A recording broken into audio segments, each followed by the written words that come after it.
Hey there, everybody in YouTube land.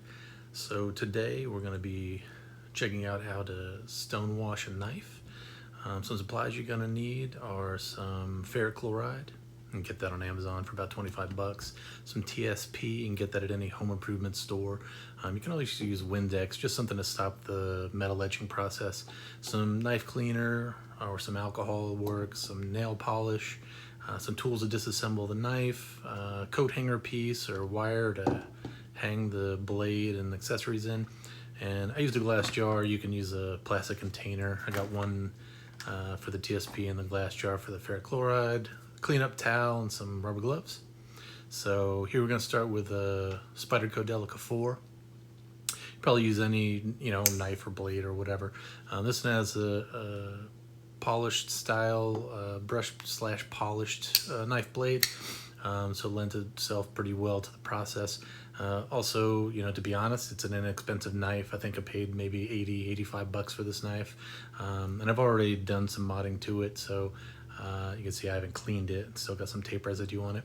But good candidate for it. It's a good looking knife, and I use it a lot, carry it a decent amount. And I thought it'd look pretty sweet with some stone washing on it. So we'll just get started on disassembly. I'm going to need a T6 and a T8 attachment for whatever driver that you use. I use Weha. Their bits, unlike your cheap bits, they're really hard, and they do not, so far as I've used them, stripped out any of my screws. So high quality pieces there. After you get the screws out, kind of putting it in that halfway position lends itself easily to getting the female ends of the screws out of there. See, the knife blade kind of popped right out there. We're going to go ahead and just clean up the blade. You're going to want it clean for when you put it in the metal etching solution.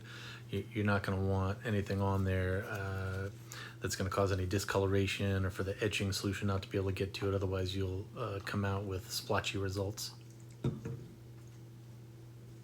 So I'm going to do the knife blade and the pocket clip, as well as the lock release mechanism.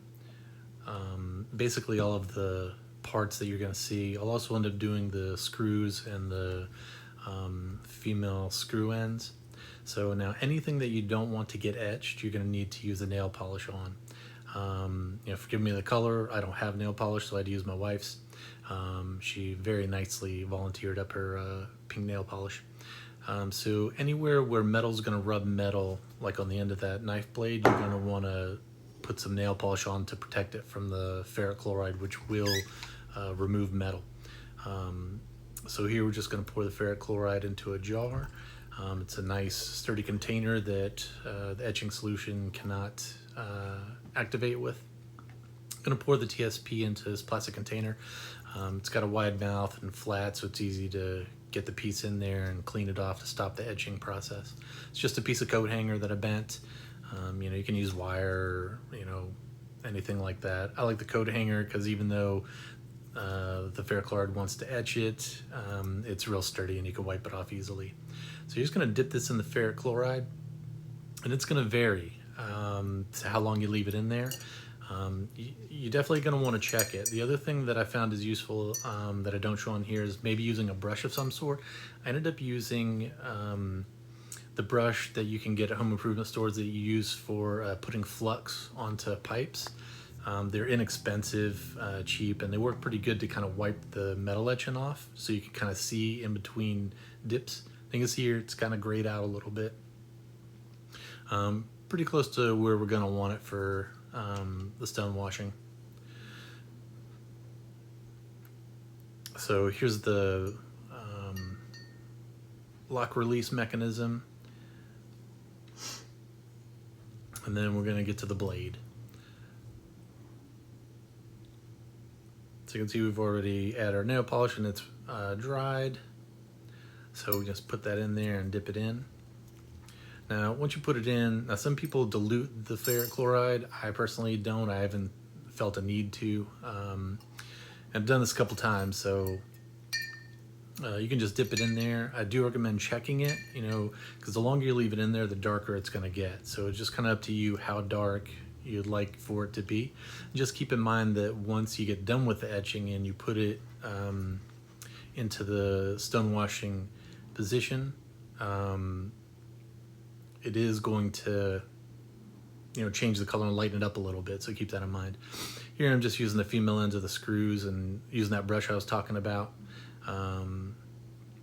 to just dab on some. Another process I don't show is taking that tape, some painter's tape, and just pushing the screws through and painting the heads. I think I might have a picture of it, but to get those darkened too, so everything kind of matches. So here, just pulling it out and run it in the TSP to deactivate the etching process. Then now we've got the pieces that have been etched in the ferric chloride. You can kind of see the color change that's taken place with them.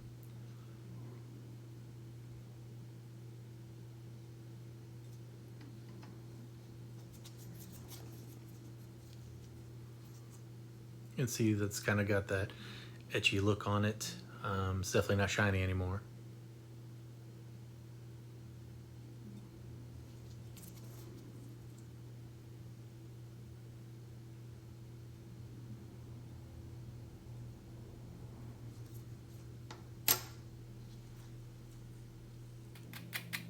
Okay, so now we're gonna put it in the tumbler. I got this one at Harbor Freight, and I think I paid maybe 50 bucks for it. Also bought two different kinds of tumbling media. You can see the large triangle pieces and then the small green pyramid pieces. And they're supposed to do different things as far as getting results. I was hoping that it would give kind of a randomized effect having both of those in there. And we'll see what the results look like. But spoiler alert, I had to go a different route in order to get the best results. So you can see turning this on, you can see how it vibrates and moves. So you're just going to drop your pieces in there. And it's okay to put multiple pieces in there. You know, it's going to be okay. They're rarely going to be close to one another. But even when they are, it's just going to give you some random stone washing effect. So it's okay.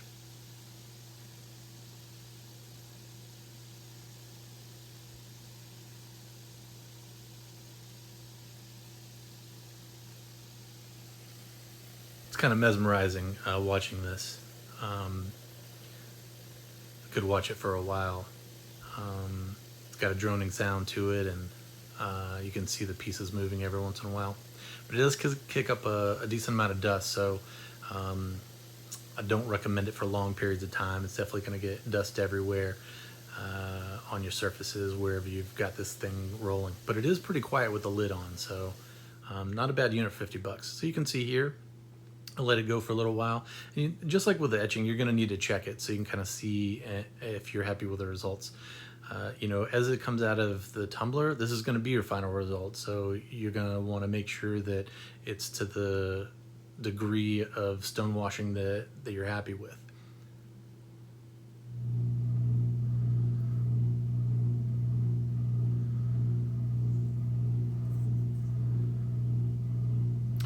Now that we're pretty satisfied with the results, we can just move on to reassembly of all these pieces after some further inspection.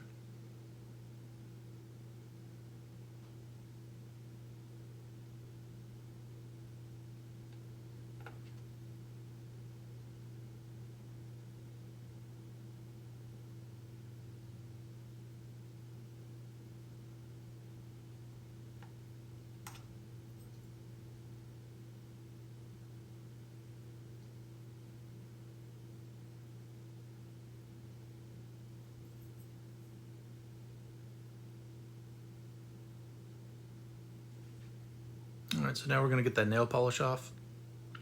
And again, my wife very nicely let me use her nail polish remover as well so that I can get these cleaned up.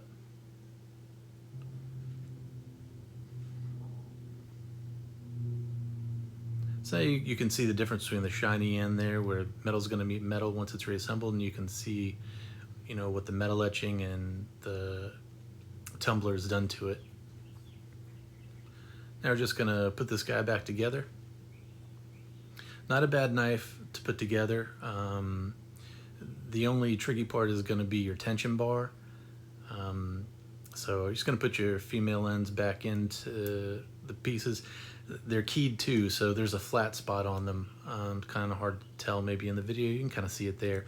And so they're gonna only go in a certain way. That way they don't move around when you're tightening your screws up. But just make sure you get it solidly through the liners and the scales.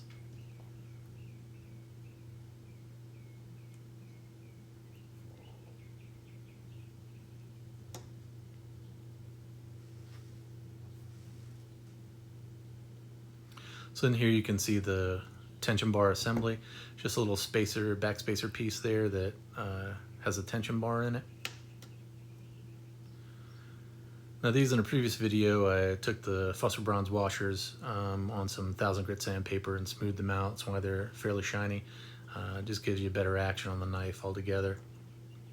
Put a little lubricating oil in here. You can use whatever you like. Just early on, I bought the Benchmade lube and cleaner, so I just, you know, it lasts a really long time, so that's just what I use. It's good stuff. So put one of the washers down.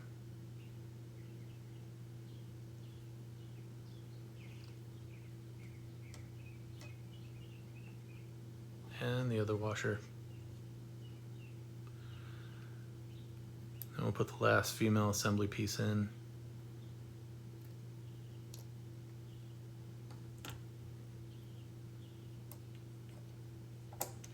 And set the knife blade in there. And probably a lot easier to put that washer on together. This is gonna be the tricky part.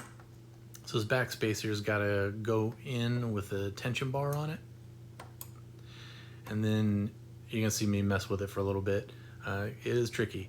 So what you're gonna need to do is simultaneously kind of push down on it, and then also try to get the blade end to fit into the square piece on the blade so that they're all in contact. You can see not too shabby there. I didn't include the part where I messed with it for a really long time, but you know, your mileage is going to vary. It can be tricky, but it's not the worst thing in the world.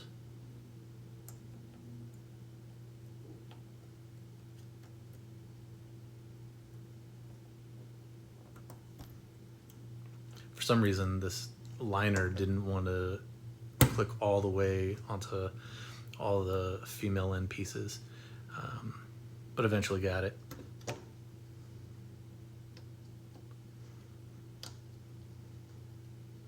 Now we're just gonna put the screws back in this guy. I'm not gonna make you watch me put them all together, so shorten that montage up for you. So this is kind of what we're left with. Now you can see from here that I did not do a great job on the tension bar, and I forgot the male end of the screws. I feel like the blade's a little dark, and so overall not happy with these results. You can see I also put too much polish there, so now there's some silver exposed and the tension bar. So not great. So then what I did was I went back and just manually put some etchant on some of those pieces to kind of try to make a match. And you can see here that it's really obvious the spaces that I just kind of tried to match the etchant, and they're not really tumbled. See there, it just did not turn out very good, and I wasn't happy with these results. You know, not marking where the handles met up on the blade was definitely a big miss on my part, and not really ensuring everything came out the same, and then not hitting the screws. So now those screws being silvery definitely stands out on the obverse side of the knife scales. See, this is kind of a close-up, and you can see where the bottom part of the blade there is just not matching up with the rest. The other thing I'll tell you is that for better tumbling, what I ended up doing was going to Home Depot and picking up this bag of decorative stone pebbles. These guys were $3.28 for a big old bag, and I put those in with the other media that I already had in the tumbler. like a 50-50 ratio to what was already in the tumbler. And then I added some water. The water cut down on the dust that's created. And I just came up with a really superior result. You'll see here that, after these pebbles, and basically I redid the whole process. Exactly like I showed you, but just with the pebbles in with the media and some water, and also marking everything correctly so that I made sure that everything was the same. You'll see that I feel like the stone washing really came out a lot better right here. Super happy with this result. Just has a really good look to it. Very uniform. Everything matches. And I'm a big fan of that. I'm not a big fan of mismatchy hardware and things. You can see that everything really has the same kind of sheen to it. Even the female ends on the screws, backspacer, pocket clip, everything has the same kind of stonewash finish to it. And I'm really happy with this result. I really like the way that this knife came out. I already use it a lot, as a daily carrier. With the stonewash finish, I'm just really jazzed about the way it looks. And the nice thing is it doesn't look like every other Delica 4. There are a lot of Delica 4s out there. It's a really popular knife, so chances of you having the same exact knife that somebody else has after doing this are pretty slim to none. And here we're just going to get a nice close-up so you can see what that stonewash looks like. It's a little accentuated by how close we are, but I feel like it's a pretty good result considering that, cost-wise, maybe this is $80 if you think about the ferric chloride being, about $20, $25 on Amazon, then $3.50 or so for the bag of pebbles, 50, 60 bucks, between the media and the tumbler. So all in all, I think worth it.